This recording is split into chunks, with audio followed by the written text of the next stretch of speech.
I am doing 500 to 750 push-ups a day right now. And I do it every day. Sometimes I drop below, but I do at least 300, but I'm averaging between 5 to 750 right now. My goal is to get to 1 to 2,000 push-ups a day, every day. And I'm doing this because I watched Joe Rogan's podcast when he had GSP's trainer on, and he does this whole segment about staying in the flow and how the Russians do this, and that's why they're so good at wrestling. And GSP does the similar training method. So the whole point of the flow, from what I understand, was train every day, train longer, but never burn out, never fatigue to the point of full exhaustion. And it's all about repetition over time versus getting a hard workout. Like people typically do Monday, Wednesday, Friday, and they're just killing themselves, and then they recover Tuesday, Thursday.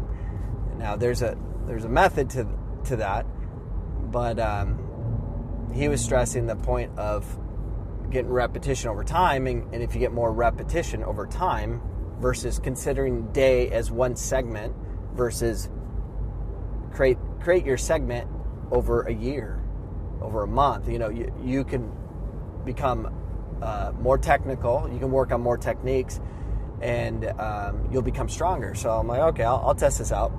So I started doing push-ups every day, and I think I started this in June, June. And I was breaking out push-ups. Now, I was doing push-ups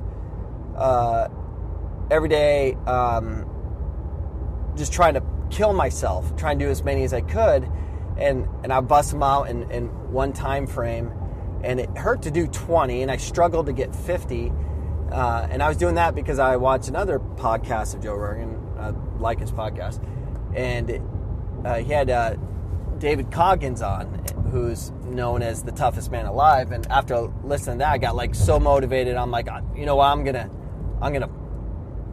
break 1,000 push-ups, just push myself. And I did that. And I think I got, the most I got was 300 to 400 a day, but then I couldn't do it the next day, and I didn't spread it out or anything like that. So I did that for, I don't know, maybe a month. I can't remember my times, but it hasn't been that long. It's August now, and I started this May, June timeframe.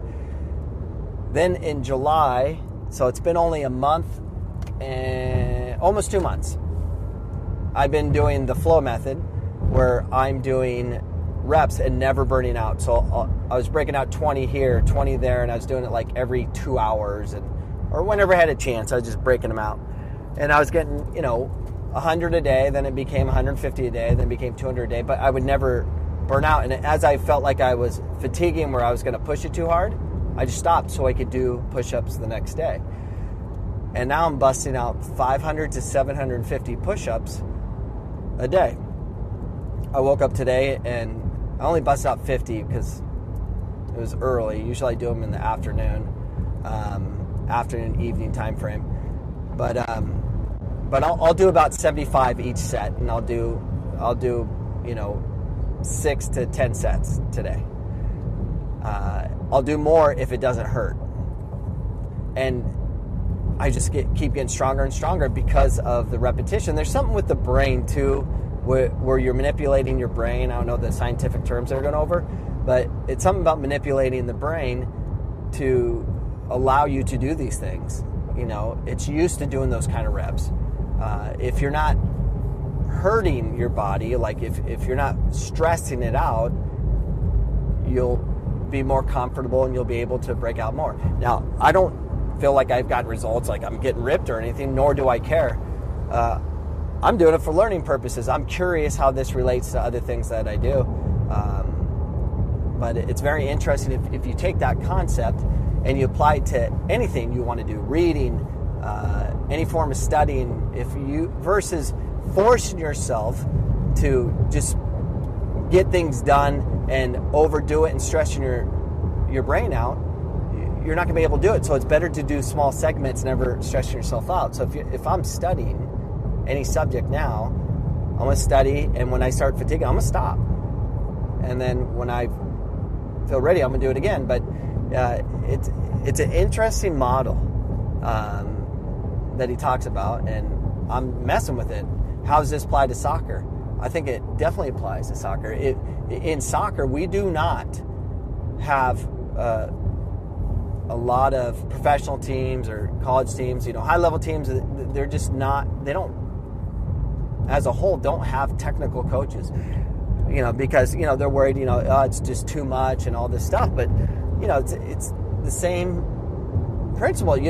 Work on your technique. For me, I work on ball mastery.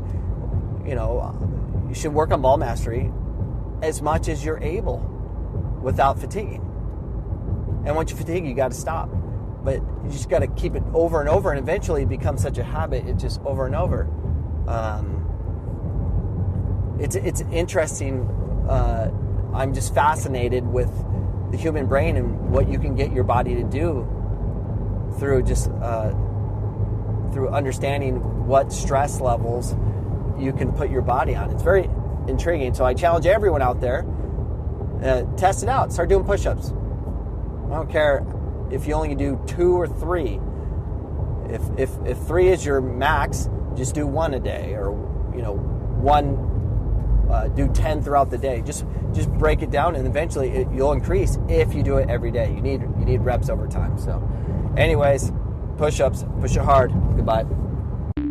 The podcast you just heard was published with Anchor. Got something you want to say to the creator of this show?